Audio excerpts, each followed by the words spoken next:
Hi, welcome. My name's Dale McCluskey, and on this video, I want to respond to what has been coined as real clicker training. And again, this is also kind of a follow-up, to the video I put out by way of Gary Wilkes, attempting to call out Karen Pryor by way of seminars they did together, where he attempts to focus in on Karen as, misrepresenting clicker training by way of what her dog can do, or what he's saying could never do, and that she never trained up to any sort of a real standard. Those are his words, by way of this very divisive article. But again, I encourage you to watch the video I did on the fact that balanced dog trainers, why they can't call out force-free dog trainers based on what they themselves are in agreement with by way of a process. And so again, this leads into this whole question is, well, does balanced dog training answer the question? Does it bring a type of realness into this very problematic idea that training is a learning-based exercise once a relationship problem is underway?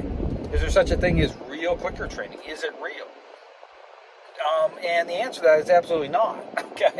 Understand that when I talk about the inherent problem, by way of, how trainers are motivating dogs to respond when a relationship problem is already underway. And, this issue about, trying to firm up this idea. And again, understand the attempt to firm up this idea alludes to or aligns with what's called the 4 quadrants, by way of bringing a negative influence into, within the framework of response, the way these trainers are motivating responses at the very beginning. And so again, my response to that is no, the door's already wide open, again, based on the fact that you're approaching a relationship problem as a learning-based exercise and motivating dogs to respond in a very superficial way, the way they're doing it, at the very beginning. So I talk about influence itself, the role of influence, how it needs to come into a process. Again, talk about a type of power play. And again, in terms of changing perception of dogs, the right way, dogs as social animals.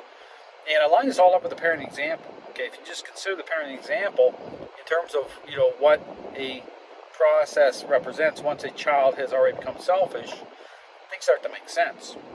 So all to say, this whole thing about realness, about balanced dog training having the answers, absolutely not. I encourage you to watch by flipping the script series. I go through all of it.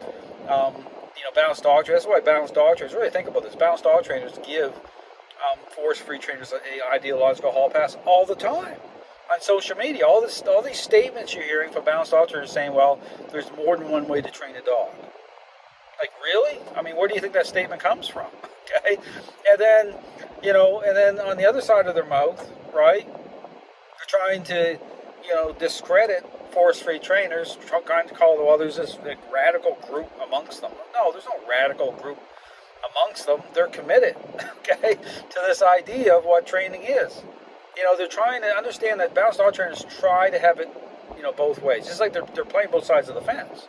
They try to kind of, shuffle the deck around somehow to make it work out. They're trying to make it work out in their favor, and they can't.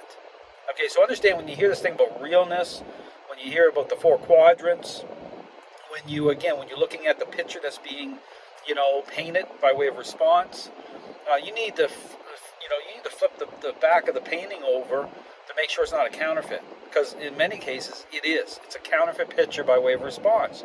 So I talk about, the ability to be able to work through a relationship problem, being able to reconcile responses of dogs. It doesn't come through balanced dog training. Why do you think balanced dog trainers, are upset about, hosting the Dog Daddy on Ivan Bellinow's podcast? Why do you think balanced dog trainers all piled on to the Jeff Gelman situation? One of their own. Why? It's incredible to me that people are not applying critical thinking here. And then meanwhile, the dog training world's coming apart at the seams. Look at it. mean, look at all these situations. Zach George versus the Dog Day. It's like if you look at those two kind of polar opposites, you start to see what's going on. Okay, you start to say, okay, something's not right here. Well, all of it's not right because all of these trainers have decided to just take hold of this idea and run with it instead of, as individuals, look around and say, there's something wrong here. Why is it that this idea doesn't line up for so many dogs and owners? Is it really the dog's fault? These trainers haven't done that as individuals. And then, now you're popular, now you got, you're making money, because understand what this idea represents, okay? It leads people into believing certain things that aren't true. It allows dog owners to engage at a superficial level with their dogs, getting to pet all of their dogs. How fantastic is that?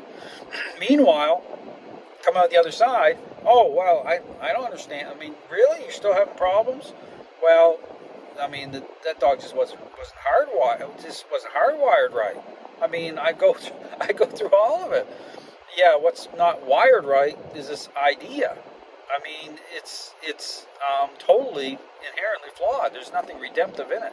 So my encouragement, okay, is check out the information about it. It's very specific. I talk about not just the problem, but the solution by way of a intentional interaction-based approach. Thanks for watching.